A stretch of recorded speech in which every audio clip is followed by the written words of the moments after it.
Hello, this is Monica Reinagel. Welcome to the Nutrition Diva podcast. Cherry writes, as a doctor and recent fitness enthusiast, I love listening to your podcasts because I know you'll only give me evidence-based information with a dash of common sense. So what I'd like to know is if protein powders are safe during pregnancy, and if so, which ones in particular?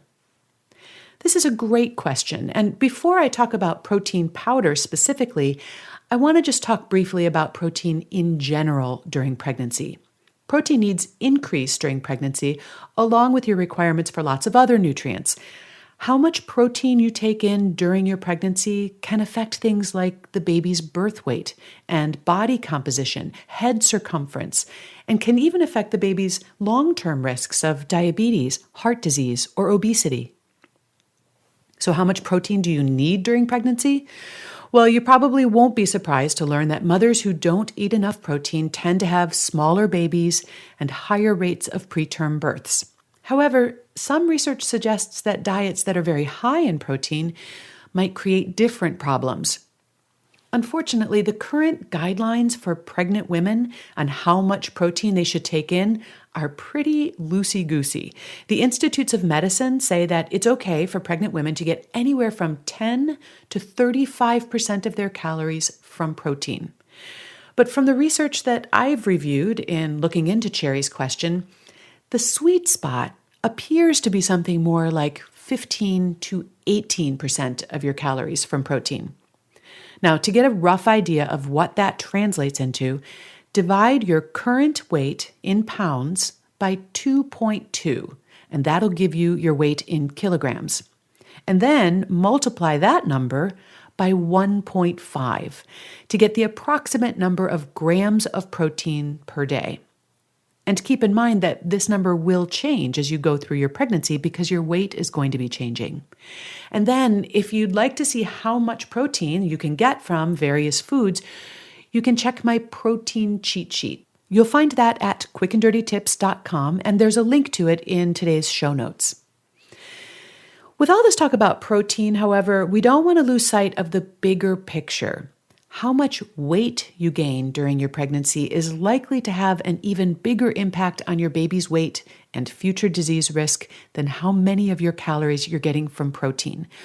So in addition to keeping an eye on your protein intake, it's really important to manage your total calorie intake as well. Obviously, it's important for you to get enough calories to sustain your baby's growth and development. This is no time for dieting. But excessive weight gain during pregnancy can be just as harmful as insufficient weight gain. I've done several previous episodes on these questions, things like how many calories you need during pregnancy and how to minimize your risks if you're overweight when you become pregnant. And you'll find links to all of those in the show notes, again, which are at quickanddirtytips.com.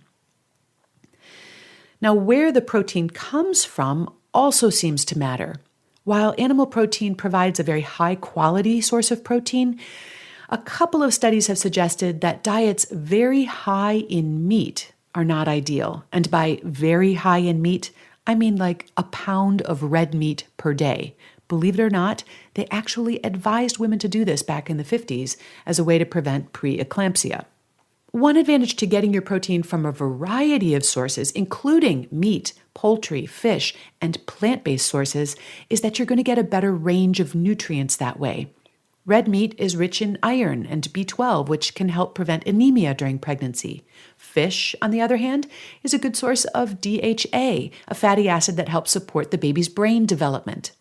And plant protein sources like legumes are rich in folate, which aids neural development as well. And none of those protein sources is going to be a good source for all of these nutrients, so mix it up. And finally, we come to Cherry's question. Is it okay to use a protein powder as a source of protein during pregnancy? And if so, which ones?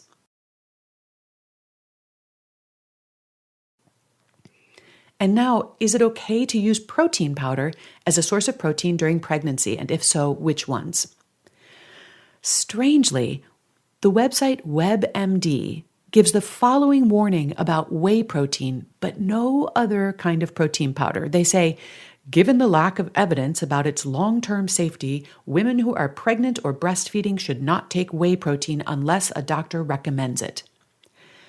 I ran this by a couple of my colleagues who do protein research on whey protein and other types of protein, and none of us could really think of a rationale for this warning, much less for singling out one type of protein powder as being more dangerous than any other. It is true that there is virtually no controlled research on the use of whey protein powder during pregnancy or lactation. On the other hand, whey is a natural food product. If you're eating cheese or other dairy products during your pregnancy, you're already consuming whey protein. Now, of course, whey protein powder will be a much more concentrated form. However, given the popularity of whey protein and other protein powders, I'm pretty sure that plenty of pregnant and nursing women are using them, and I'm not aware of any adverse effects being reported. Here's my opinion on this. Assuming that neither your total protein intake nor your total calorie intake is excessive, I wouldn't be concerned about using whey protein or any other protein powder to help meet your protein needs during pregnancy. However, before taking my advice, you might want to just run that by your obstetrician just to be sure that she agrees with my assessment in view of your individual situation. And feel free to share a link to the transcript of this podcast with your healthcare provider because it includes links to the research that I've been talking about. And whether or not you're pregnant, I always suggest looking for an unflavored protein powder without any herbs, nutrients, or other ingredients added. Do you have other comments or questions about a healthy diet before, during, or after pregnancy, or really any nutrition question whatsoever? You can check our archives at quickanddirtytips.com, or you're always welcome to post a question on the Nutrition Diva Facebook page. I'd love to hear from you. Thanks for your question, Sherry, and have a great week, everybody.